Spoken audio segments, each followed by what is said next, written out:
Liège, tu dois Nodje au Christ et le reste à Nodje. Telle est une phrase célèbre attribuée à un contemporain du personnage et gravée au pied de sa statue dans le square de l'église Saint-Jean, la statue, elle, n'étant pas d'époque.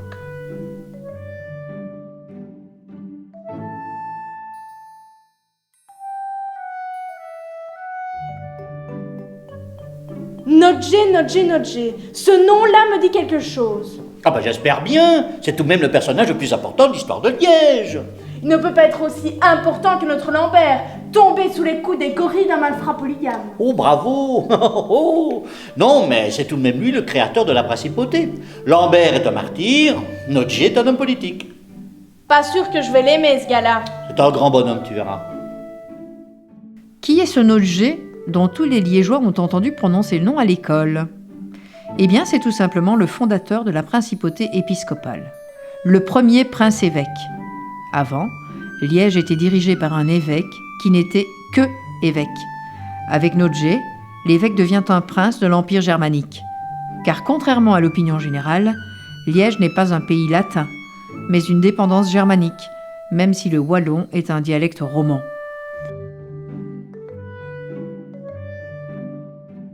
L'institution de la principauté s'est produite en l'an 980, millénaire fêté il y a 40 ans en grande pompe, comme l'indiquent les célébrations qu'on aperçoit ici. On pourrait écrire un livre épais sur la vie et les réalisations de ce Nodje, évêque zélé, servi par une chance exceptionnelle, sans laquelle son talent serait resté une friche inutile. D'abord, Nodje bénéficia d'une remarquable longévité. Il mourut en 1008, âgé de 78 ans, âge vénérable pour l'époque. Soit 36 années de gestion heureuse d'une ville en plein boom.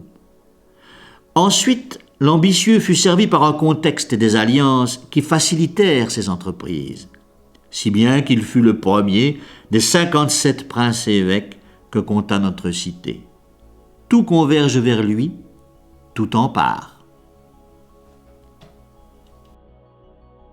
À Liège, dès son arrivée, la désobéissance était partout. L'évêque précédent, Héracle, qui avait écrasé le bon peuple d'impôts pour financer la construction de nouvelles églises, s'était mesuré à l'esprit insurrectionnel de la cité. Les habitants s'étaient emparés de son palais, avaient sorti de son cellier des tonneaux de vin de Worms, puis les avaient roulés pour les jeter dans la Meuse. Incroyable gâchis. À Liège, on ne jette pas le vin dans la Meuse, on le boit. Cette histoire de tonneau a l'air bien authentique. Eh oui, le pauvre Héracle avait eu à subir les foudres du peuple bouillonnant de la cité. Et Nodje, lui aussi? Enfin, je veux dire... Dès le départ, Nodje fit comprendre aux Liégeois que la crosse était tenue d'une main ferme. Le crosse? Mais non, pas le crosse, la crosse. Ah, la crosse, comme Saint-Nicolas. Voilà. Autant pour moi. Nodje était un noble franc venu de Souabe, une terre voisine de la Suisse alémanique. Ses talents d'administrateur l'avaient fait monter à la cour et le tout nouvel empereur Othon Ier songea à ce religieux efficace pour remplacer l'évêque de Liège.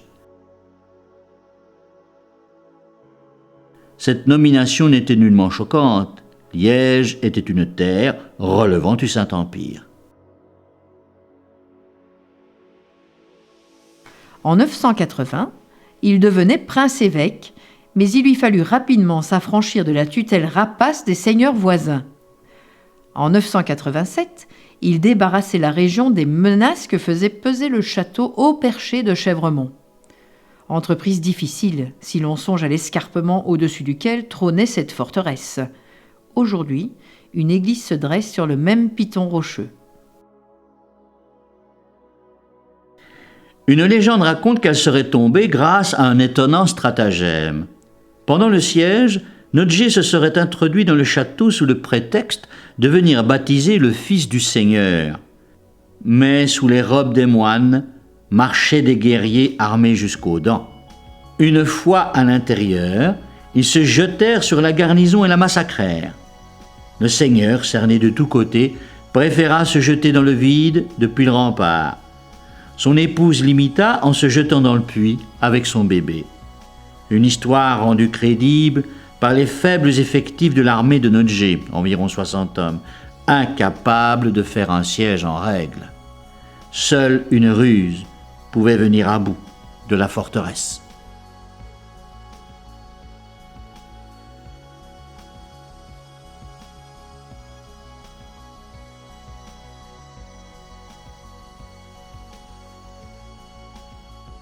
Mais c'est horrible! Mais quoi? Mais cette femme qui se jette dans un puits avec son bébé! Tu sais, le Moyen-Âge était constellé de violences de toutes sortes. La vie humaine avait moins d'importance qu'aujourd'hui. Mais un bébé! Un bébé encore moins qu'un autre. Ton Nodjé était un détestable petit bonhomme! Le château et ses annexes, dont une chapelle dédiée à Notre-Dame, furent détruits. Mais des foules de dévots continuèrent à venir se recueillir sur les ruines de l'ancienne chapelle, dans laquelle avait été enterré Pépin de Herstal, complice probable de l'assassinat de Lambert. Il est troublant de noter qu'au moment où s'affirmait la puissance des héritiers de l'évêque martyr, le tombeau de son ennemi était anéanti. Liège avait donc été débarrassé de son tyran. Ce fut le signal d'un mouvement de prospérité d'une ampleur jamais vue. Administrateur pour l'empereur d'un vaste territoire, Nodjé, qui pouvait battre monnaie, s'employa à transformer le vicus, bourg, en véritable civitas, cité. Il érigea de nouveaux lieux de culte, comme les églises Saint-Jean, Sainte-Croix, Saint-Denis, agrandit la cathédrale de Saint-Lambert, acheva les églises commencées par son prédécesseur, comme Saint-Paul et Saint-Martin. Il ceintura la ville d'un rempart. Enfin, il établit dans les collégiales des écoles réputées et favorisa les arts. Ça y est! Nodjé, c'est celui qui a fait bâtir le square en face du palais. Le square dont tu parlais l'autre fois. Ben non, Nodjé n'a rien à voir avec le square qui ornait cet endroit. Ah, autant pour moi. Tu sais, le pont Kennedy n'a pas non plus été construit par le jeune président américain. Hein. Oui, c'est bon, hein.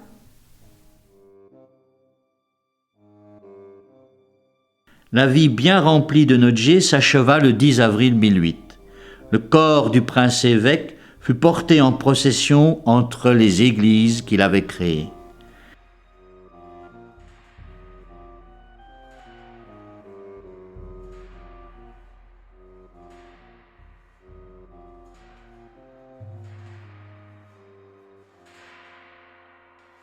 Hélas, des siècles plus tard, on avait perdu la mémoire de l'endroit où se trouvait le tombeau du grand homme. On le chercha. En 1633, on trouva un sarcophage à l'extérieur de l'église.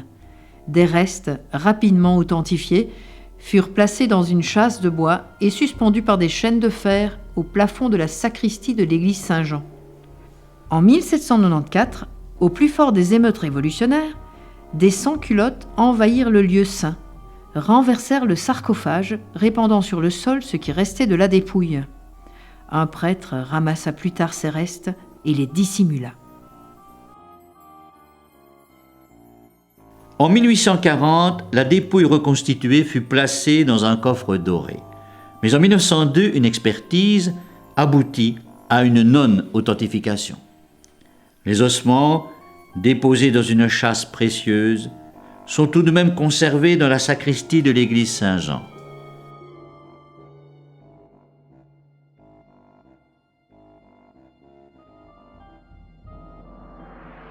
Il n'est pas si important que ce ne soient pas les vrais restes du grand homme. Le souvenir de Nodjé n'est-il pas inscrit un peu partout dans les pierres de la cité ?